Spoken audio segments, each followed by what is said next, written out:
இன்றைய மரக்கறி சாப்பாட்டில் இதுதான் இரண்டாவது செய்முறை வீடியோ. கடலையும் கத்தரிக்காயும் போட்டு பிரட்டல் கறி எப்படி செய்கிறேன்னு காட்ட போகிறேன்.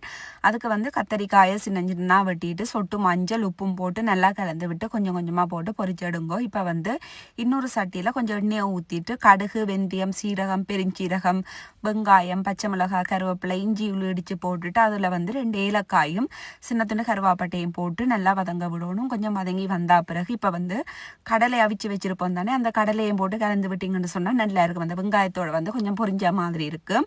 அதோட வந்து உங்களோட உரைப்புக்கு ஏற்ற மாதிரி தூளையும் போட்டுட்டு நல்லா கலந்து விட்டுட்டு புளியும் கொஞ்சம் கரைச்சி ஊற்றிட்டு அதோட ஒரு சொட்டு தண்ணியும் ஊற்றி கலந்து விட்டுட்டு ஒரு 2-3 நிமிஷம் மூடி விடுங்க. மூடி விட்டுட்டு கொஞ்சம் தலை எடுத்து பார்த்துட்டு இப்போ வந்து நாங்கள் பொரிச்சு வச்ச கத்திரிக்காய் அதோட போட்டு கலந்துட்டு உப்பும் தேவையான அளவு போட்டுட்டு நல்லா கலந்து விட்டுட்டு அடப்பை நல்லா குறைச்சி விட்டுட்டு ஒரு 2-3 நிமிஷம் மூடி விட்டுங்க. மூடி விட்டுட்டு பிறகு எடுத்து தேங்காய் பால் விடுங்க. உங்களுக்கு தண்ணி கறியாக வேணும்னு சொன்னால் தேங்காய் பாலை கொஞ்சம் கூடவே ஊற்றுங்க. நான் வந்து பிரட்டல் கறி மாதிரி தான் செய்ய போகிறேன். அதுக்கு வந்து தேங்காய் பாலை கொஞ்சம் கொஞ்சமாக ஊற்றி நல்லா கலந்து விட்டுட்டு அதை மூடி விடணும்.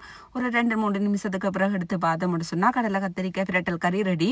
உங்களுக்கும் பிடிச்சிருந்தா இதே மாதிரி செய்து பாருங்க. சில பேர் வேறு மாதிரி செய்வாங்க. நான் எப்படி செய்தால் நல்லா இருக்குமோ அதுக்கேற்ற மாதிரி நான் செய்திருக்கிறேன். இது வந்து மரக்கறி சாப்பாடோடு சாப்பிட்டீங்கன்னு சொன்னால் நல்லா இருக்கும்.